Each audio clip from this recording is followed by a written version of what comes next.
주님께서 여러분과 함께 또한 사제의 영과 함께 루카가 전한 거룩한 복음입니다. 주님 영광 받으소서. 모세의 율법에 따라 정결례를 거행할 날이 되자 예수님의 부모는 아기를 예루살렘으로 데리고 올라가 주님께 바쳤다. 주님의 율법에 태를 열고 나온 사내 아이는 모두 주님께 봉헌해야 한다고 기록된 대로 한 것이다. 그들은 또한 주님의 율법에서 산 비둘기 한 쌍이나 어린 집비둘기 2마리를 바치라고 명령한 대로 제물을 바쳤다. 그런데 예루살렘에 시므온이라는 사람이 있었다. 이 사람은 의롭고 독실하며 이스라엘이 위로를 받을 때를 기다리는 이였는데 성령께서 그 위에 머물러 계셨다.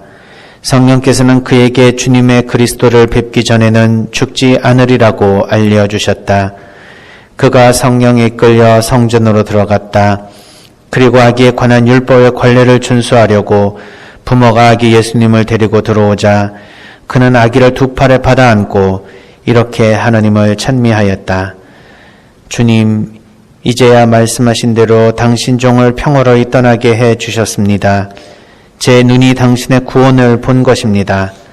이는 당신께서 모든 민족들 앞에서 마련하신 것으로 다른 민족들에게는 계시의 빛이며 당신 백성 이스라엘에게는 영광입니다. 주님의 말씀입니다. 그리스도님 참여합니다. 찬미 예수님. 참미 예수님.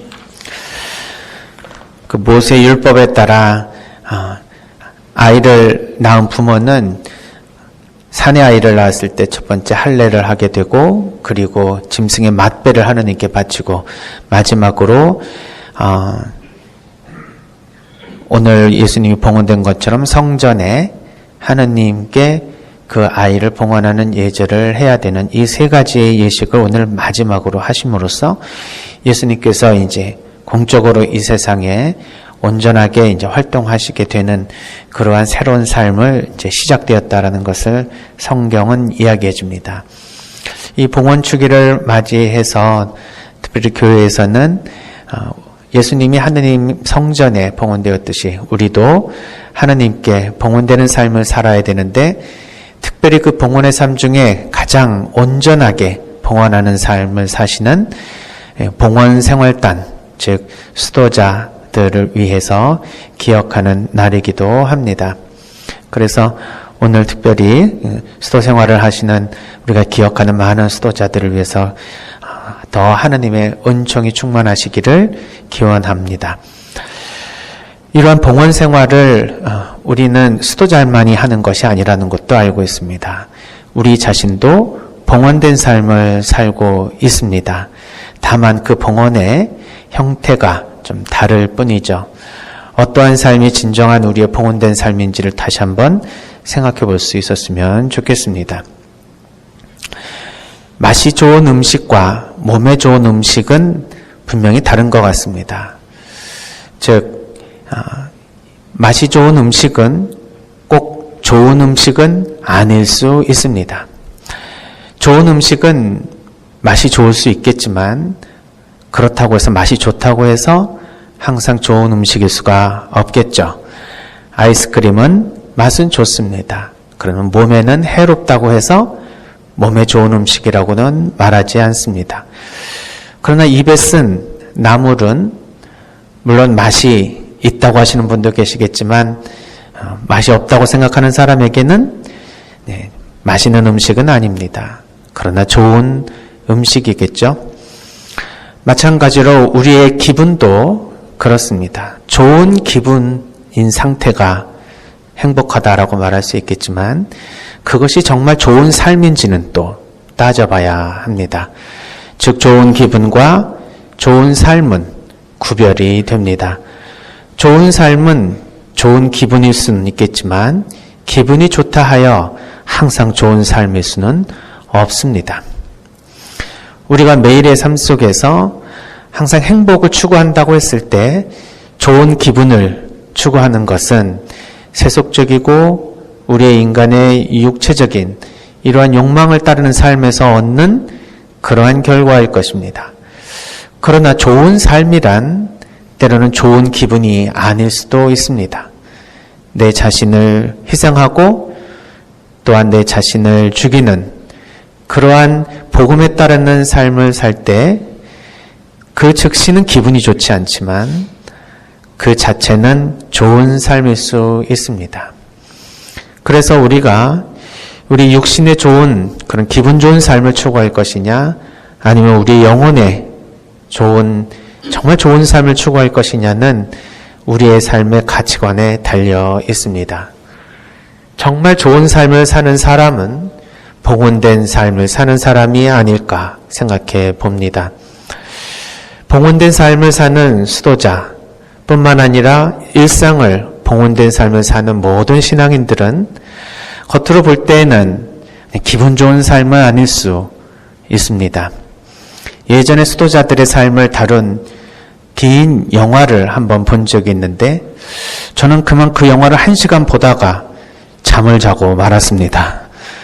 너무 그 영화가 조용하고 깊이 있는 묵상을 전해주는 영화라 의미는 있고 참 좋은 영화였지만 너무 피로한 나머지 잠을 자게 만들어서 그 영화를 보면서 기분이 좋아지지는 않았던 것 같습니다.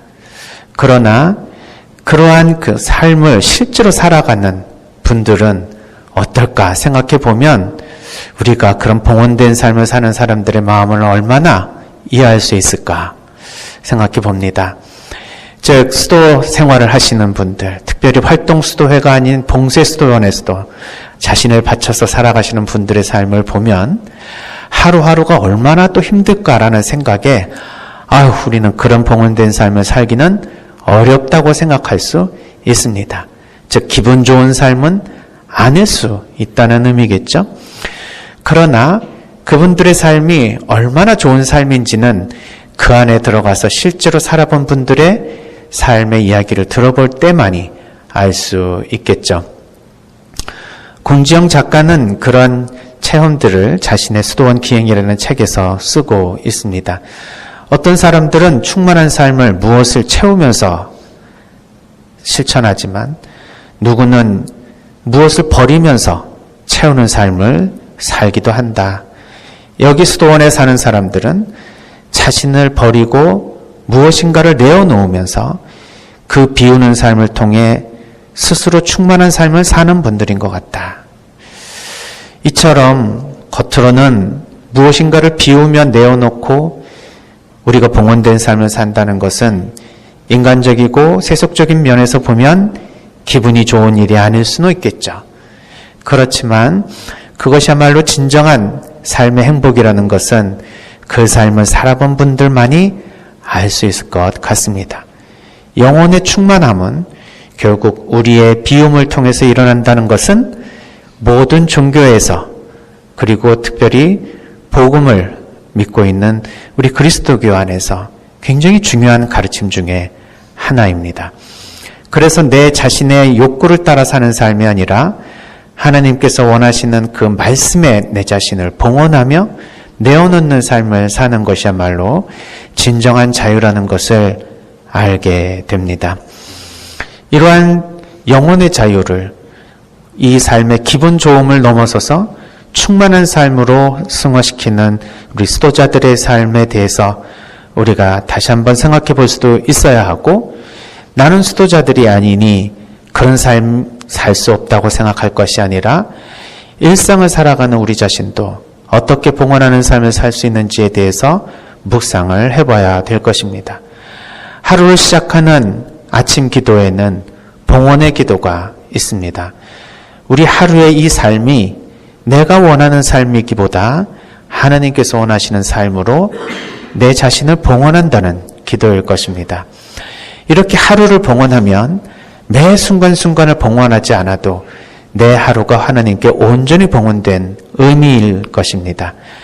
또한 하루하루를 내 의지대로 살아가지만 봉헌의 기도를 우선적으로 내가 하나님께 내 자신을 봉헌했으니 내 그 순간순간에 비록 내 자신은 내 자신의 삶을 산다 하지만 하나님께서 나의 삶을 주관하시는 삶으로 그 의미가 바뀔 것입니다.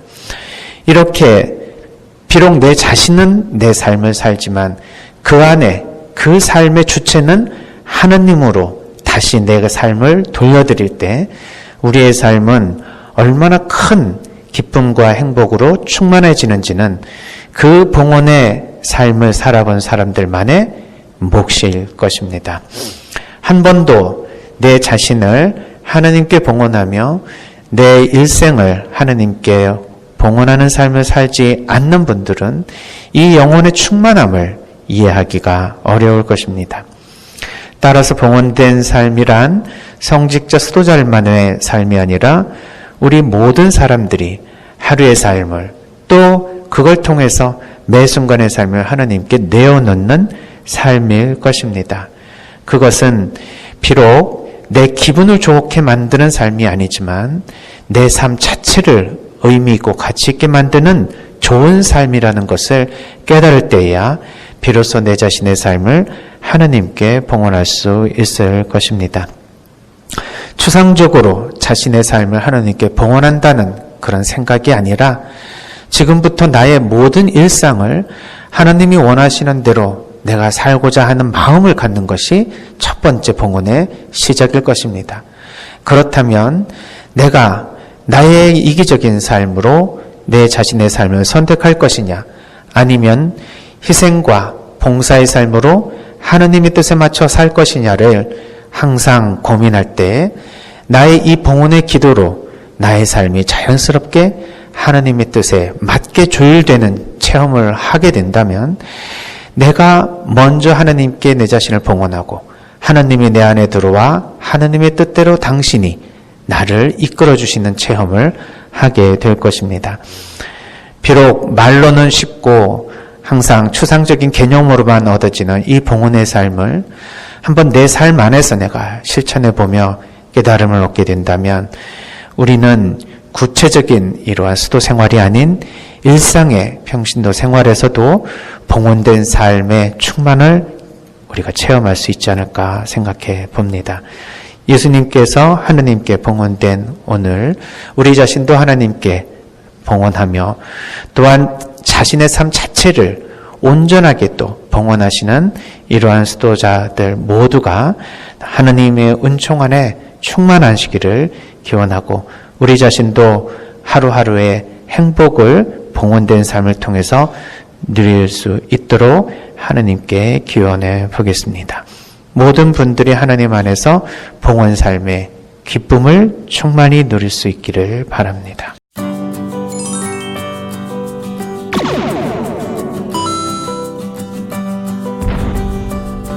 천국 장갑 한국에서는 3만 원에 파는데 미국 달러로 배송비 포함 50달러입니다.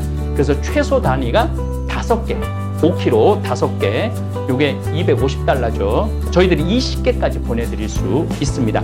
여러분들 휴대폰을 여시면은 카카오톡에서 검색 돋보기표를 누르시면 됩니다. 돋보기표를 눌러갖고 평창 우체국을 검색하시면은 평창 우체국 해외 배송 대행 서비스가 나올 겁니다. 지금 화면으로 아마 나올 거예요. 그대로 따라 하시면 됩니다. 여기에서 친구 추가하시고 상담 직원에게 메시지만 보내기면 돼요. 메시지만. 그래서 여기 지금 알래스카다. 그런데 여기 요 주소로 청국장갑을 5개 보내주면은 고맙겠다. 그래서 여러분들 해외에 있는 주소와 그 다음에 청국장 가루 개수를 알려주시고 우체국에서 안내해드리는 계좌로 입금하시면은 우리 평창 우체국으로 딱 들어와요.